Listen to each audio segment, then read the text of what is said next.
I'm really excited to be with you all today. You are the students in the second year of our program. That means that you have completed just recently your second internship. And as we were talking earlier, this is really special because if you were an international teacher, it would have taken you at least 4 years to get to this point. So a typical international teacher goes to a job fair, does a Skype job fair or an online job fair. They network, they look for their job, they do a minimum of a 2-year contract, they work to understand the school that they're in, the country they're in, and then they go to the next school later. And so what I was hoping that we would talk about today is the connections you're making between each of the TPs, the cultural experiences you're having, and who you as a teacher are growing to be. The vision you have for yourself, how it's changing. And these are such complex topics that I want to ask our audience who might be listening to us to please be graceful with us, because we don't want to say anything that offends anyone. But anytime you talk about culture and differences, it seems like there's a likelihood that we can offend someone. So with that, I would love it if you would introduce yourself a little bit. My name is Dr. Shannon Bruce Ramaka, and I'm the head of ITESS. I am an American. I do consider myself a global citizen. I've lived around the world for the last 16 years in 6 different countries. As a child, I even lived in Canada for a little bit. So sometimes it's hard for me to answer that question, where are you from and who are you? But this identity is the beginning of being an international teacher. So Tim, would you start for us? Okay. My name's Tim Bossinade. I'm a student at ITESS, second year, as you said. I've lived in Groningen all my life, so I could say I'm a Dutch citizen. My only true international experience up until now is ITESS, basically. And yeah, I'm growing as a person with my teaching practices as well, because I'm gaining all these new experiences. I'm learning as I go. I get to experience all these new students. So it's really exciting for me to be here. Great, great. It really shows a lot about your willingness to step out of your comfort zone. It's a theme we talk about a lot, and I see this in the profile of the ITESS student. The ITESS student who comes to our program has a really different view of their comfort zone. Yeah, but as an ITESS student, I like to believe that you're willing to go abroad as well and willing to do things that you're not comfortable with. Because, as a small example, at our teaching practice, because we were together in Brussels, I'm originally a history student, so my field is history and social studies. And Jumi here, she does English as well, and she asked me to come along with the English lessons and to do some English, to teach them English as well. Well, I haven't been educated for that, but I tried to anyway, and with a little bit of help of my mentor teacher and Jumi, the students will understand. So it's basically being prepared to do anything you're not comfortable with, and then as soon as you do it, after 5 or 10 minutes, you realize, well, I'm able to do this with the right support and the right help. Great. If it only takes you 5 minutes, you're doing something good. But then you realize that you're able to do something, even with the things you're not comfortable with, or that you don't know at all, only the basics. Right. Yeah, you just need to do it. Great. Just so do it. That attitude is so important, and to anyone that is in the world of international education. So yeah, thanks for sharing that with us. Yeah, so Isabella. Yeah, my name is Isabella. I'm from Brazil originally. I have lived for 10 years in Israel before coming here. So I have international background, and but that wasn't the reason that brought me here. The reason was the field of education, that I really believe that education is the door for a better world and all these ideals that I have. I share the feeling with the team that being out of the comfort zone is part of this whole experience, and I feel that each door that we open is a door that doesn't close anymore, or at least not completely. Yeah. So it's like I keep opening doors in terms of education. The international field doesn't challenge me so much. I am always careful not to offend anyone. I fail.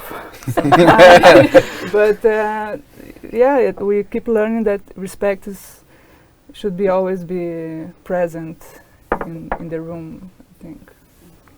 So I think students do feel your intention intention. Sometimes we enter places and people don't feel our intention, but Yeah, especially if you are a student teacher, and I feel like they feel like, who is this person trying to bring any authority? I don't know you. What are you gonna tell me what to do? So and then you start gaining confidence, and they know that you have the best intentions for them. You want to learn. You are learning just as they are learning, and that's why 2 months it was a good experience. So it was a growing. Maybe it's even too short, because after 2 months you just build the relationship with your students and you just got to know them. And then you have to leave already. Yeah. That's And I know both of you, we'll talk about in a little bit, I know that you did some specific things to help build that trust and relationship with your students, but let's talk about that in just a minute. Yeah. So, I'm Yumi. I'm from the Netherlands as well. I have traveled for 15 months by myself from 2016 till 2017. And I've always been interested in working abroad, or like abroad in general, and foreign countries and cultures. So yeah, that's how I came, like how I began my ITESS adventure, so to say. Yeah, and we went together on teaching practice, and it was a great experience. We have like learned so much, and it was challenging. And yeah, I have to say, at the beginning I felt so uncomfortable standing there, because what Isabella said, the authority, like who are you to tell them what to do? But we had 2 weeks of observation, so we got to know their names. And then when we actually had to teach, we could say, okay, could you pay attention? So we could actually refer to them by name, and that really helped to build a relationship with them. And then even, for example, a student would ask me inappropriate questions. And then I would say, as an authoritative figure, okay, do you think that's an appropriate question to ask? Or a teacher in general? And they said no, and then I said, okay, then I'm not going to answer your question. Wow. And then they knew they have to kind of respect me, because I told them, like, okay, what do you think yourself? And in that way, the class got to know me too, that, yeah, you have to show respect, and you have to, we have to work like in a professional environment. Wow, so there's a lot here. How to establish yourself as a new person in the classroom, how to build trust. All of you have told me that you learned their names. Yeah. In the beginning, that's a huge thing. Yeah, that's a start basically, because otherwise you're just like, hey, you. Yeah. Well, then you don't. And you show have to any be creative too, because authority. like, of course, we asked one class for language acquisition, could you maybe like put your name, like a name tag? But I don't like doing that way, because then it feels like a bit superficial, you know, there is their name and that's the person. So what we did, for example, when we were observing, and then I asked them, okay, could you write your name on a worksheet? Because they were working on a worksheet. And then I could see their names. So it was for them to keep their worksheets, and for me to see their names. Yeah, It's that like a really trick. reinforces. Yeah. So I know also in this second year, in talking with you all during your practices, that you were working with a little bit of classroom management. And again, that's difficult. But how would you say it's difficult as a student teacher coming in and trying to create your own patterns of organization and structures so that you feel that the class is flowing like you would? What bumps did you get into? What challenges did you have with classroom management? And how did you work through it? At our international school, basically the half of the students, they were local students, so they were from Brussels itself, and the other half would be international students. And you could see that the native students, they would speak French amongst each other. They were much more difficult to manage than all the international students, because with international students, they speak English to each other. You can listen into their conversations, and you can say, hey, don't do that, or hey, you're doing well. But with the French students, the Belgian students, they will talk French to each other. They will cluster together, sit in the back of the class, show no respect. and that was difficult at the beginning. And we discussed this with our mentor teachers as well. Basically, as a teacher, you need to know a bit of their native language as well. And if you can then address the students in French, for example, they will realize, well, they know what we are saying. Right. We should watch out. I told you the jeu de main, jeu de vilain, Exactly. which is, if you play with your hands, it's the life of a villain. And how I had to use that phrase with Moroccan students, otherwise I felt like they weren't listening to me. Exactly. Because So that little bit of language goes a long way. Yeah. Did you Yeah. both speak French? Were you able to? well, Yumi, she speaks French. No, She's well, not a lot, better but than me. I could understand some words, and I think that's challenging too, because you kind of know what they say, and you know it's super rude, but you can't address them. And they were so rude even that they would like say something in French to your face, like right to you, like address you in Right. French, and then they would say something to you, and you were like, yeah, okay, I don't know what you're saying. So actually, Yumi, you're bringing up something. This perception of what respect looks like. What does rudeness look like? Yeah. And this really, your language is really bringing something that is the heart of this cultural rub. Okay? So even the Dutch are known to, quote, be rude because of their directness to other cultures, right? We were talking earlier about how also there's a real generalization that Dutch parenting means that you support independence in your children. They know how to take out the garbage. They know how to get their own bank account. They drive their bike to school when they're 5, right? So, what age did you have your bank account? 22. Okay, so it's No, older. 19. 19. I can't even remember my own bank account. I think 12. Yeah, when I went to high school Yeah. for the first time. 12. Yeah, Yeah. well, Okay. together with my mom, of course. But still, Yeah. I had my own card. Right? Okay. I had my Yep. own key when I was 12, I think. Yeah. So, I was thinking about you as you go off into the world, do these multicultural internships, and knowing this independence that you have and how that shows up in the classroom with your students who are coming from different places, different languages. So, what are your thoughts about this idea of what respect looks like to you? And what does it look like to your students in different cultures? So, I guess it's... Yeah, but Yeah, no, I have the feeling that everyone likes to be noticed, like to be understood. Like, if someone, I had a student from Russia in the classroom, and he was very messy. My interpretation is that he wanted to call attention, and I know some words in Russian, very little, but I have a good accent because it's similar to Portuguese. So I started talking to him, like throw words here and there, and he wouldn't believe that I didn't speak Russian. He said, "You speak Russian?" I said, "No, I don't speak Russian." only these words. Yeah, but he would say also some rude words, Yeah. and I said, "These words I know. Those are the first words Yeah. that you learn Yeah. in any language." Yeah, the swear words That's are the mostly first like words. that. It's with French as well. Yeah. You- And there was one moment that he was like walking around the class, and I told him, "Go to your place," and he said, "No," and he said, "Go to your place," and he told me, he comes to me and said, "Do you like me?" And I said, "Yeah, of course I like you. Go to your place." I told him from my heart, I like you. Of course I like you. But and then he went to his place and he didn't move anymore. Yeah. It was very special in this moment. Like I tried to go to his world. I think my Yes. intention there. And Yeah. he felt noticed. I think not Yeah. only he's a messy student. It's like Yeah. this Pygmalion theory, Yeah. that they say. Mhm. The teachers say, "Oh, this is this student. He's Yeah. always messy. He's With the always prejudice. messy." And then he Yeah. hears it. So, there is this author, Viktor Frankl. He's written this work called Man's Search for Meaning. And he survived Nazi concentration camps. He lost his dissertation 3 times.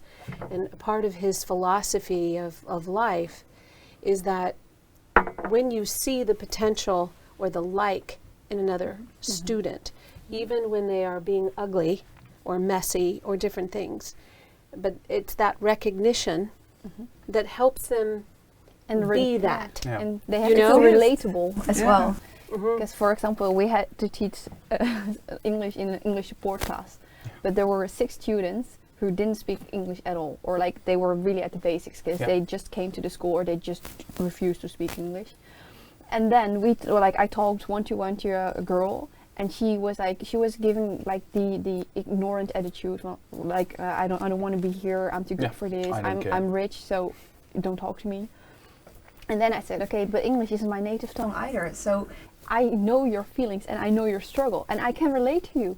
So we both experienced the same struggle. And then at that moment she changed her attitude and she tried. Because she knew I could relate to her and she could relate to me. It's beautiful. And that, Yeah, that's Do you have any other moments like this that you connected with students that were really struggling or oppositional Well, I have one story. I was teaching in the MYP Integrated Humanities, MYP 1 class, so 11, 12-year-old students. And there was this one girl, she was always saying, "Teacher, mister, I don't understand, I don't want to." And then she had the worksheet, didn't do anything. And so I said, "Oh, I don't want to, I don't want to." And I said, well, you have to. "Well, no, I don't." "Why?" "Because I say so." You said that. Because I say so. And they said, and then okay, and then she went on to work. But sometimes I think you have to be clear and direct with the students as well, because otherwise they'll sit there, relax, don't So do did anything. you say that with humor? Or did you say that, I mean, because I right was now sure- you're saying it with humor. Yeah, well, it was a bit humorous, I think, because Because she I said- say so. Yeah, You were- because I say so. And, it's Mhm. like, "Brr," and then I walked away. But then, then she was working on her task. But otherwise, I feel like if you're not being direct enough with your students, they won't do anything. They'll think it's easy. They will get away with anything. So you have to be a bit strict with them. So a clear structure, I get that. But what I'm attracted to in what you're saying, which I really believe in, is the importance of students understanding the why Yeah, behind what we're doing. yeah. Did you have any opportunities to give any large picture, big ideas about why you were doing a lesson? Was that in your lessons at all? Well, Yeah, I don't know. It's just a small thing, but we had to create a presentation about the Netherlands because the students had to create a presentation about a certain country. And these were the students of the English support class, so they were already a bit hesitant about the task and really didn't feel much for doing the task. So we presented like a presentation as an example for them. Uh-huh. So we shared, okay, guys, this is our interpretation of the assignment.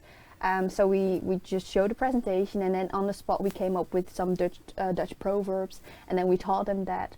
So in that way, the students kind of saw us as an example for them why they were doing this task. And then one of the students asked, okay, but why are we learning Dutch if this is an English class?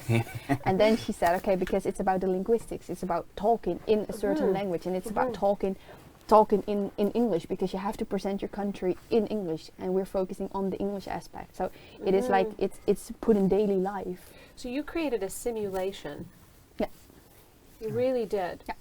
And then according to our example, they could create something of their own. They didn't have to, of course, create something the same or similar as to ours, but they had like they were given an idea. It was as an example, so for the things that they could share with us, sayings, the language, cultures, foods, clothing, all that stuff. It's like modeling. Like Yeah. So Success criteria, someti- basically. Sometimes when you're a new teacher, you think, okay, if I show an exemplar to my students, it's going to thwart their creativity. But I think what actually happens is it actually helps students know a place to start from. It's for inspiration for the students, because they see the example and then they get to work. Then maybe they're more willing to do something because they can visualize what is expected from them, and then they're more motivated. Yeah. But I think especially if they are listening it from an unknown teacher. If you have 1 year with the class, you can start modeling. With time, I think they know already what Yeah, you what want. to expect. What you want. I And think. then with the Kogel that you created, like Yeah, Kogel a is mind a mind map. map. You want to explain that? Oh, so we showed that in class because you created one, but it was like fairly basic. Yeah. But then we showed it in class and said, okay, this is a basic version of what we want you to create, and be creative, because we want you to add videos and pictures and quotes and fun facts. So it's just an example, and you can elaborate on that example because you need to have a starting point. So That's nice. That's Yeah. the English class. no, this was integrated humanities. And it literally branched out with all the extra stuff they could think of and add on. Great. Sometimes a bit messy, but Unorganized, yeah. unstructured, but Great. they Yeah. created something. So is there anything you wanted to share about this idea of students that you feel like you won over, that made a big change because of an approach you took, or how did you introduce a lesson really looking at the conceptual approach of that? I was following my teacher's series of lessons, so they knew already what we were talking about.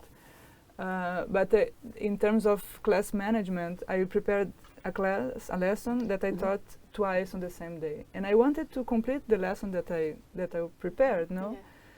And then I started to go a bit fast, and in the end of the second lesson, my mentor teacher said, "Look, take your time. They are small. They were like 13 years old. they need time to understand To what process. the content, to process. And then I had the opportunity to give the same lesson to two new classes the next day, but the same lesson to another two classes. And I took the time, and I did a Kahoot quiz. It was the same thing with the Kahoot, and I explained each question, why it was like this, and the answer. And it felt so good. I felt like they understood. I felt like so relieved because the previous class, we were almost like in a conflicting area because they said, but why? And I said, no, next question. and in the mask, no, they don't hear. And the next day, I took the time. I didn't do the whole lesson, of course, but they understood what I brought. They understood. Yeah. But I feel like you need to take your time, especially when teaching a lesson for the first time or a class for the first time with younger students. They might not understand it as you directly, so you need to take your time, and their thoughts get going, and as the lessons go on, you can go faster through all the stuff, through repetition as well. So that pacing of a class Yeah. is really The flow of important, the class, exactly. and how you determine that, and checking in for understanding. So if you go back to that time where you knew that it wasn't really working, how did you know it wasn't working? First, I left the class very frustrated. I was like Upset, maybe. very upset. Like, oh, wow, I need to walk 2 kilometers and come back to And swim hundreds. Yeah, and also the students, they were upset as well. They were like they didn't understand, because I brought a Kahoot quiz that I wanted to advance a little bit the lesson for them to have a bigger picture or something. And they didn't understand why I was bringing something that we hadn't learned yet. But the intention is to learn through the Kahoot, right? Because they had already the base in the previous lesson. So they were like uncomfortable. Why are we seeing this? Or you know? And the next lesson, the feeling that I had, they really learned through the Kahoot quiz. That's so great. It was. So when you have lessons that are presented in a sequential way and everything is built like this, it's hard to come as a teacher bringing in a conceptual approach where you're asking someone to look at the big picture and then learn from that. It really is a different approach in the classroom, and it does challenge students to step out of their comfort zone. When you teach step by step by step, then people just don't feel uncomfortable. They don't feel uncomfortable, and they're very teacher dependent.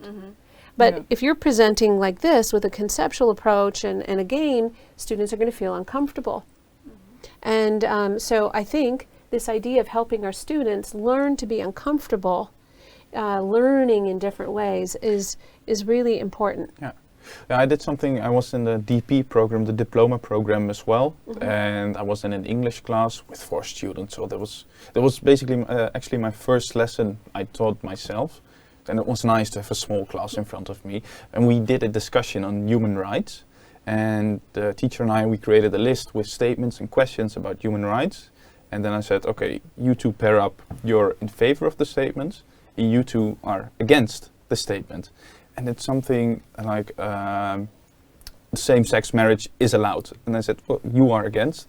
And they said, oh, it's difficult, and actually I don't agree with this. And I said, it's okay, you don't have to agree with this, but I want you to think on why you could not agree with this, and then provoke a discussion. And the discussion lasted for 20-25 minutes. And we did that with 2 statements. And I really put them in an awkward position to think of something they don't agree with, but they still have to discuss it.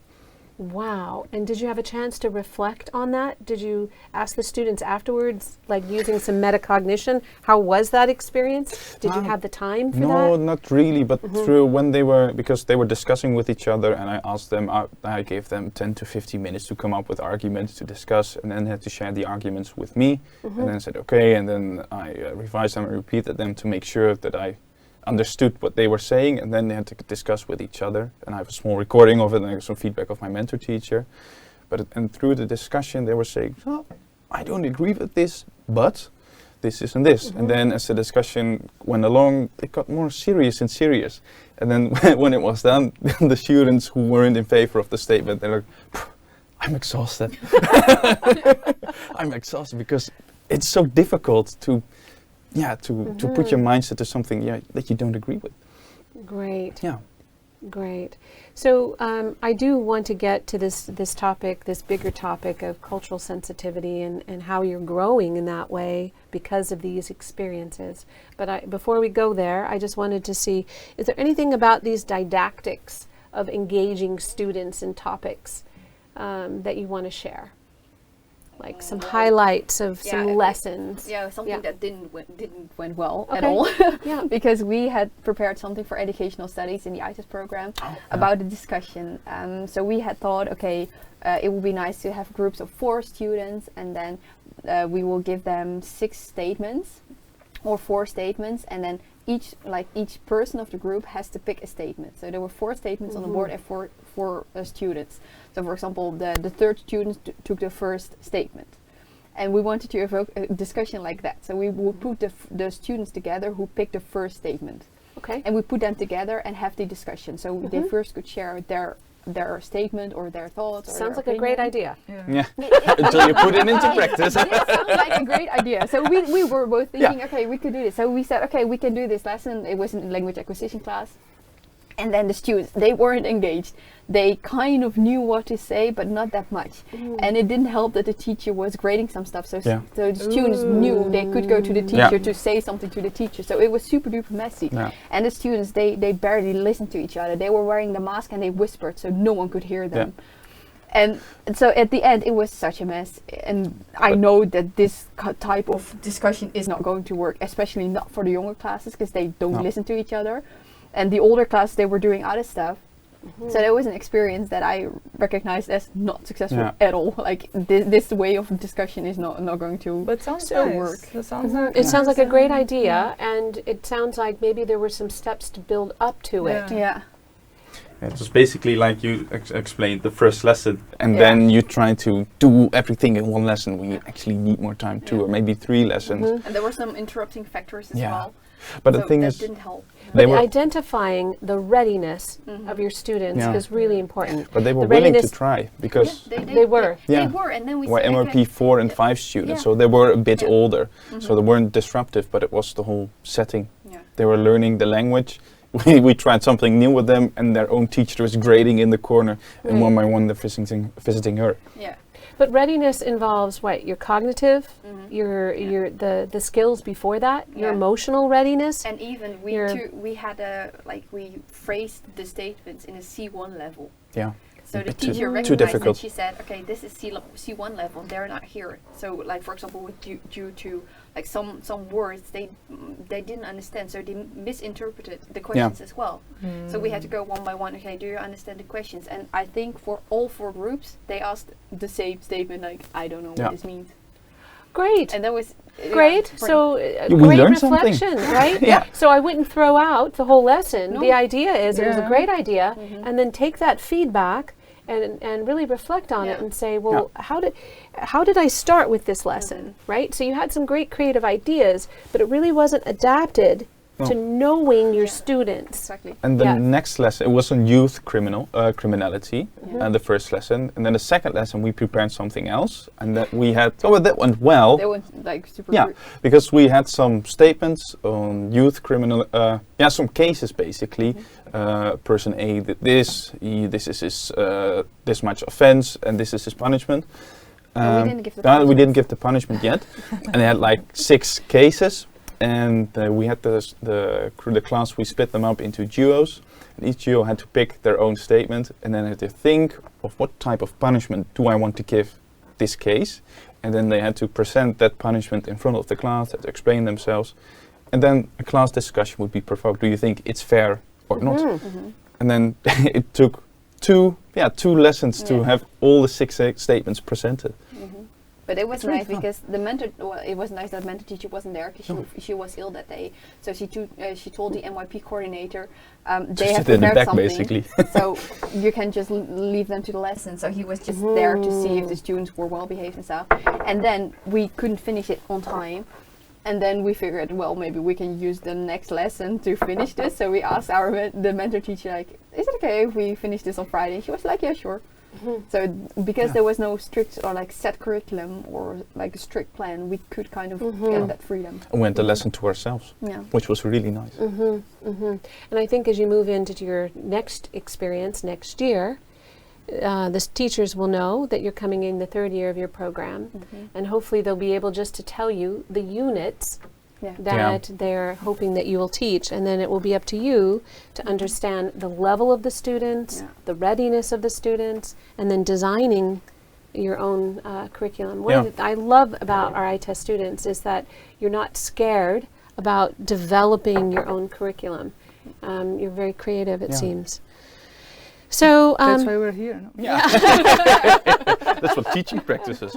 Basically, we're thrown into the deep end of the pool, and and good luck. figure it out. Good luck. Yeah.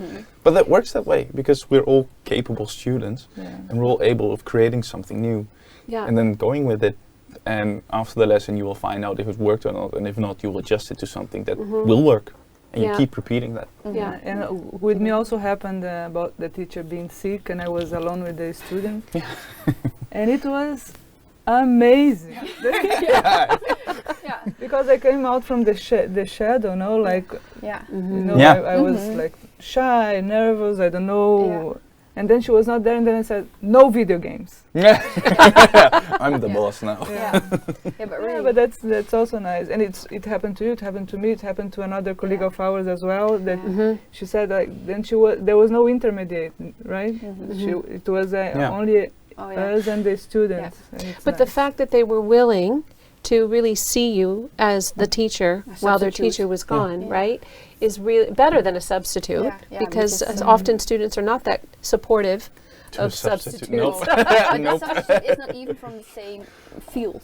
So, for example, it's an integrated humanities class, and they put a math teacher, a substitute there, and then they do have sort of a plan, but the math teacher might be able to help out with the basics, but not even like the I did that on my first internship. I was a history student then, of course, and then we had to fill in a math class. Right. What do I do? No, this is important, and you all are saying this like this is new and shocking, but this is the world of international teaching. I was a drama teacher. One time I was asked to substitute for an AP physics class. And then,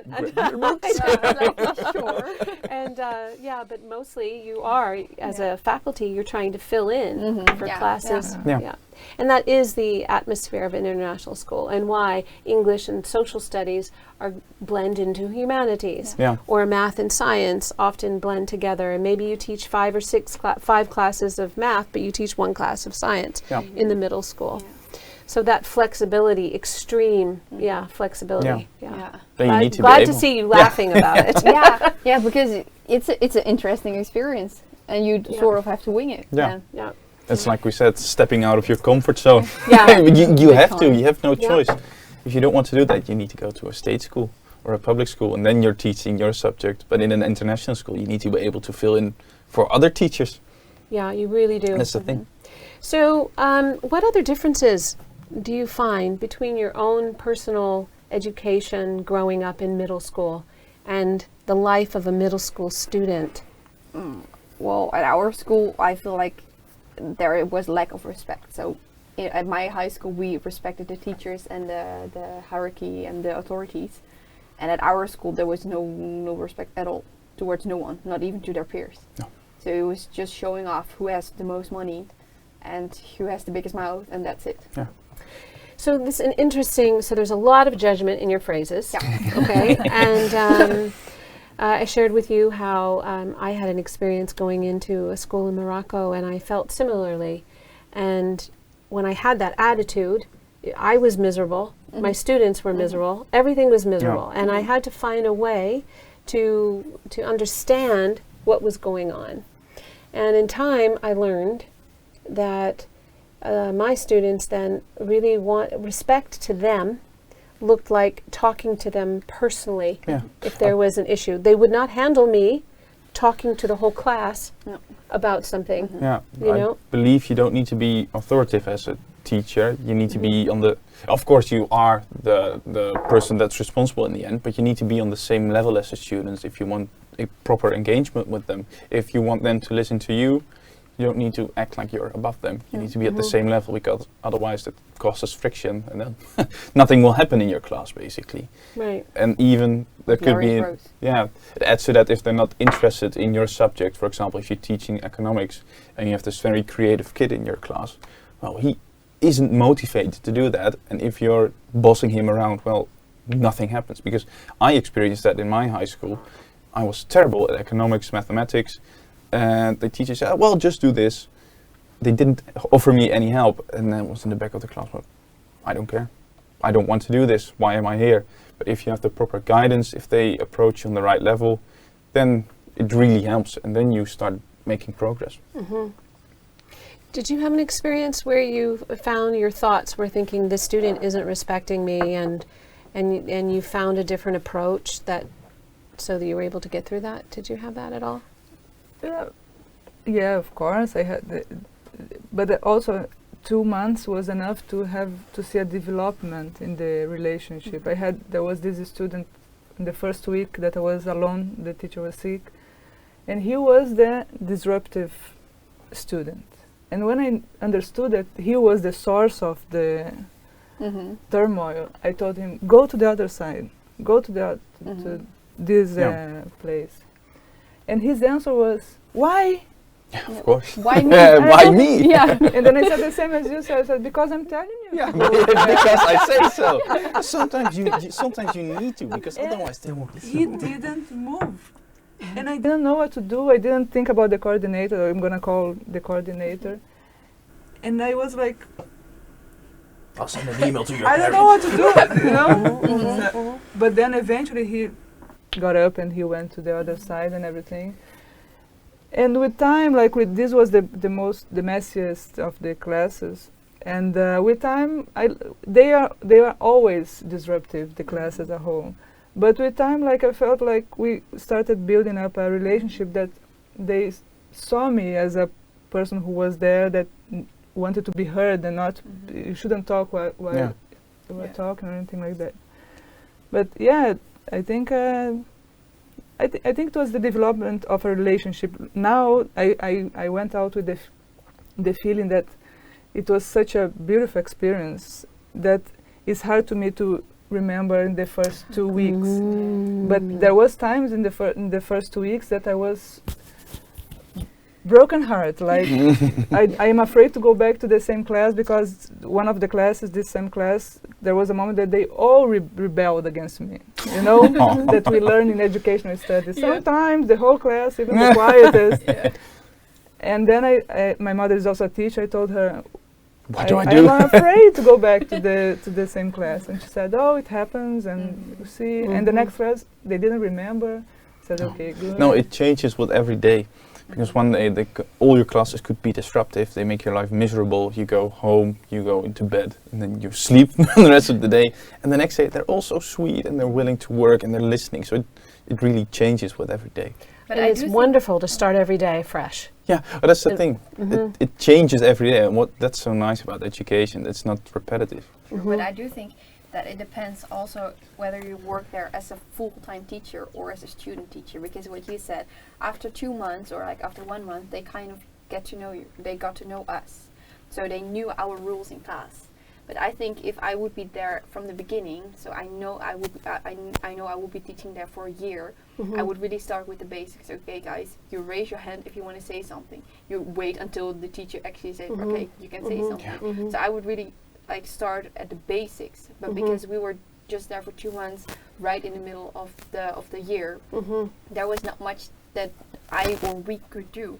So for example, when I taught my class, I said, okay, I want you to raise your hands, because if you wear a mask, I can't see who says something, and I don't recognize your voices yet. I recognize some voices, but if they're mumbling with their masks on without raising their hands, I had no clue who was saying what. Right. So you're giving the why again. And so the student in the middle of the room, the why. The why is, I would love for us to have a lot of great learning, and we have to cooperate together. We have to take turns. We have to share. I want to hear your voice. I want to know what you're saying. This is why. The why is, I actually care about you. I want to get to know you. But when there's chaos, you can't. No. right? So let me try to organize things. It's not because I want to be this dictator. No, It's not at it's all. just that I want to create Yeah. a safe place Yeah. where And- everyone can be. Yeah, and I think also taking what Yumi said, I think it's a negotiation, right? When I just arrived there, okay, I'm putting the limits. Like in the case in my school, they all had their laptops. Yeah. So, and they do whatever they want behind the screen if you're there. So they were playing video games very constantly. And I said, no video game, no video game, no. So I would be like a police. Yeah, you're I felt like a circling, police. yeah. Yeah, in the beginning, like I felt Hey, like a you police. said that as well. You don't want to be a police Yeah. officer policing all the students. Don't do And this. when they have their hands like this and in the mouth like Yeah. this, I said, I know, I know what you're doing. That's a video game. Yeah. And like so, then it was a bit conflicting this. And the first 2 weeks, it was like no video game all the time. Like, and the third, and then in the following weeks, like they understood that I no video games, no. So then, we have the limits here. Then we can start broadening it. It's not like you cannot do anything. Okay, you finish your task, you can do no Yeah. video game, but you go Something do else. something else. So, and then they start being like more accepting also, and then you can relax Yeah. as well. You can be more More relaxed lenient. and Yeah, and they get to know But- your limits. But I think this adjusting that you did, I think it really does begin from this every day is a new day. Because if you take the hardship or the hurt from one day into the next day, you know, you don't let go into a new experience. yeah, Then and I think this is really a secret, you know, it's having a fresh start Yeah, and yeah. start maybe every day it's fresh. Starting every day learning new. The students are learning new, you're learning new, we start over again. But you find that if you harbor the hurt, I mean, you can also talk through it. You can talk to a student and say, hey, you know, when this happened yesterday, I didn't like who I was. I didn't feel like we connected. I need more order.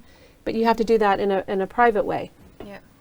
And I think Yeah. if you start discussing whatever you feel, don't go in like with a straight leg, but be open towards like to their opinion as well. So don't go full like, okay, this went wrong, that went wrong, but maybe start with yourself. How did you feel? And then perhaps that could open like a sensitive discussion. Yeah. And then that's maybe the start of it. So I maybe we can end on this idea again, getting back to respect. I remember I had a drama classroom in Morocco, and it was very engaging and very loud. And I felt uncomfortable with it being so loud. The students were really engaged, but I thought, well, what if my principal comes in the room and they hear how loud this class is? Or what about my neighbor who's right beside me? Are they really complaining about how loud my class is? So I brought the students together and I said, everyone, I feel really disrespected with the class being so loud. And Miss, no, we love this class. We respect this class. And I thought, keep on shouting. okay, so, but it really was. I've been in schools in other parts of the world where engagement was not as loud.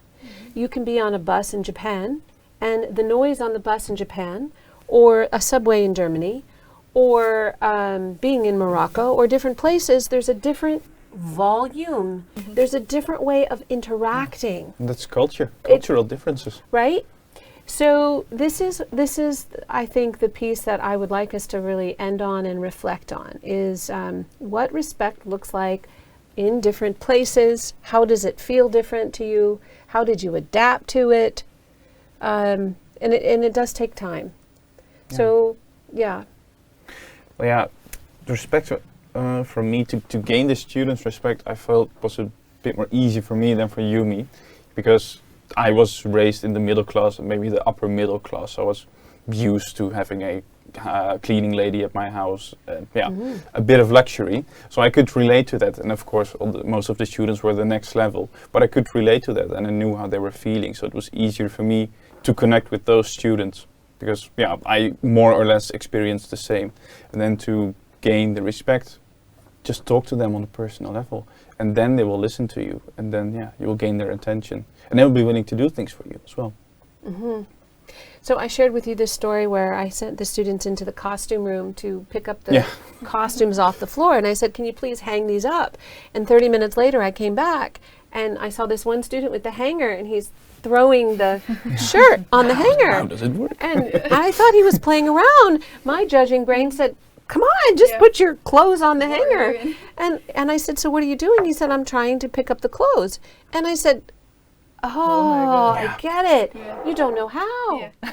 It's not that you're being rude it's a clip. or disobedient, Yeah, you but just you just don't don't know. Yeah. And so I showed him how to put the, Yeah. the clothes on the hanger, and that was a good first step, right? Yeah, it's a start. So this is a topic that also comes up in international schools, is that often students are coming from very elite backgrounds. They have drivers, gardeners. But Yeah. you Maids. can see that they know how to behave. They just don't want to behave in that way. Yeah. So that's why I refer to rude, because I've seen they can work. I've seen they can be polite. Yeah. But they choose not to do so because they feel like I do whatever I want. Yeah, and it's like you said. That's the difference. But isn't Like it? if you really don't know, of course we can help you. I'm more than willing to show you something. But there's a difference between not willing to. They're I acting thi- I ha- entitled. yeah, I have the feeling you that said. this is with adolescents in general. Yeah. Like Yeah. Every Yeah. class. Yeah. Because And the higher you go, it's like the higher in Yeah. grades, the more. Yeah, working with Yeah. adolescents. It's the same. It doesn't depend on the social class, I think. Yeah, it's like a So much. hyperbole. I think you said, like a graph that goes like this. Yeah. Because I experienced it myself. I experienced it on my first teaching practice, now my second teaching practice. Whenever students reach the age of 14, 15, they're the most rebellious. And then it levels out again. And then once they get older, they realize, oh, I shouldn't behave like that. But always the NYP3s, and in the Netherlands, the third class of high school, they don't want to do. And everything you say is wrong.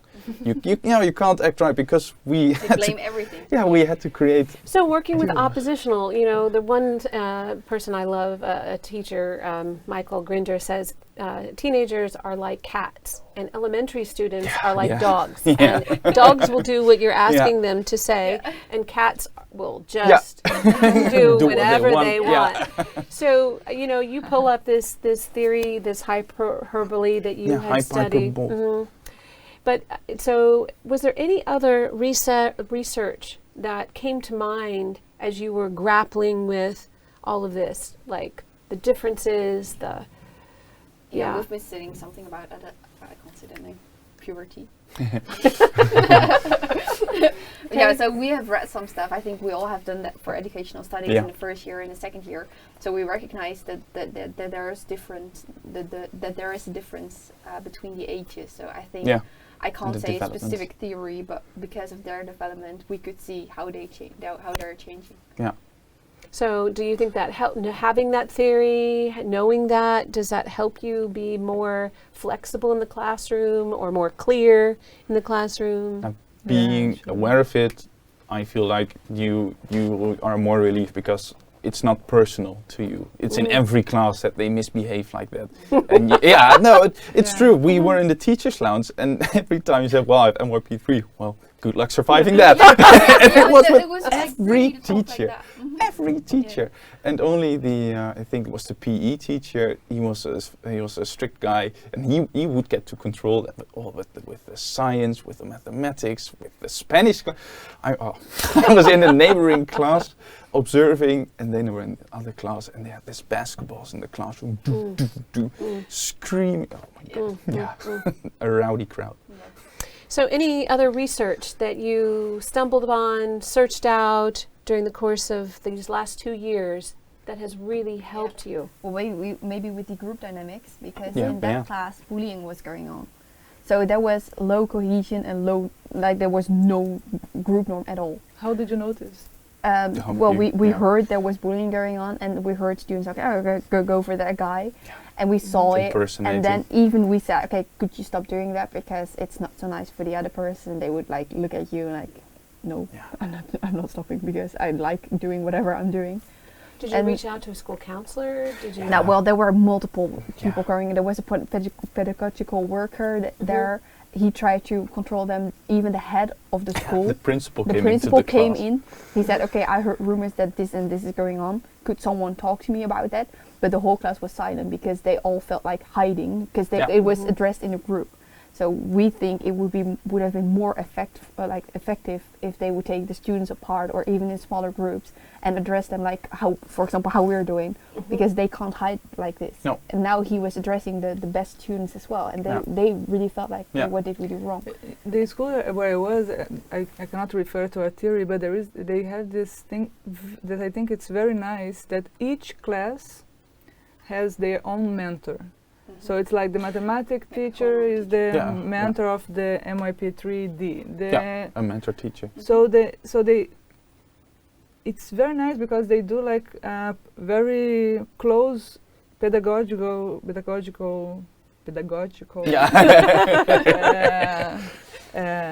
work with them. So they know the students very close, and they can, know the okay, guys, what's situations. going on, guys and girls, like, we have a problem here, let's talk about this problem. So I really didn't see, like, 2 months, I think it's probably not enough, but I didn't see like bullying really happen. The only case that I saw that I told to my teacher, and she told to the mentor, and the mentor said, okay, let's take care of it, and very nice. This is really nice. So whether you advisors, court leaders, but there's Tutor, not mentor, sorry. a tutor. Yeah, tutor. Is that tutor someone who is teaching a class? Or They were teachers that each one of the teachers had a class to tutor. Okay. Yeah. Okay, so I've seen this called advisors. So like I have a small group. Yeah. It's like for us, it's the study coaches. Yeah, and at In our our school, program. we're homeroom teachers, and in the Netherlands, it's called a mentor teacher. Right. It's basically a teacher assigned to a class. You have them once or twice a week. Just how's it going? Yeah. What are we doing? How are you doing? Right. There's some personal attention for the students if you need It it. can be pastoral care, you can Yeah. say, and if you have a structured time. Did these tutors have a structured time with students? They did. And there was this one class that they were so respectful, all the students, so respectful. And you saw in the class doing like positive sentences in the walls. And one day I was talking, a teacher came to me and she said, "Did you teach this class?" I said, "Yeah." She said, "I am their tutor." I said, "Wow, you are doing a very nice work, because you really feel respect in the class, you know, as a assistant teacher, you see that they have like this approach of respecting people in front of them." Did you talk to her about that? Yeah.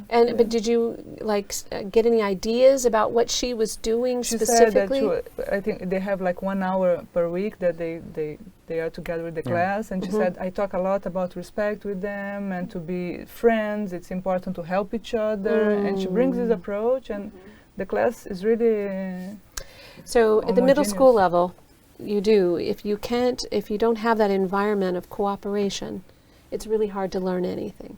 And so often teachers will spend a lot of time trying to build that atmosphere. Like you were saying at the beginning, if it was my class at the beginning, I'm going to take the time to Set set some up the ground rules. structure. You're going to take up the time to say, what is a fair classroom? What is a supportive classroom? And then how do you do that? But I highly recommend when you go into any school, you find out who those teachers are who are doing that. And you really learn from them. Yeah. They all Yeah, have. I found a Yep. teacher who did it, but I only I taught some classes in her. I taught some classes, and she in the middle of the unit she took an advisory hour to talk with students about bullying, and then they all had to write something on a sticky note what they consider bullying, and she put them on the wall, like on the big whiteboard. And then she told us, okay, if you see something is going on, refer to the notes they wrote themselves. Great. Yeah. So it's taking time out. When you see something that's going on in the group dynamics, you're taking time out to really deal with it. Yeah. Great learning. Great learning. Yeah. So I think, is there any other thing that you would like to talk about? I don't know how to close our time together. I think we could talk for days. I received some student feedback. They as they said to me, "I want you as my homeroom teacher, as a mentor teacher." It was really sweet, because those were the Right. MYP ones. was my favorite class as well. They were the easy students basically. They knew what they were doing, and you really could leave them alone for 10 minutes and they wouldn't disrupt anyone.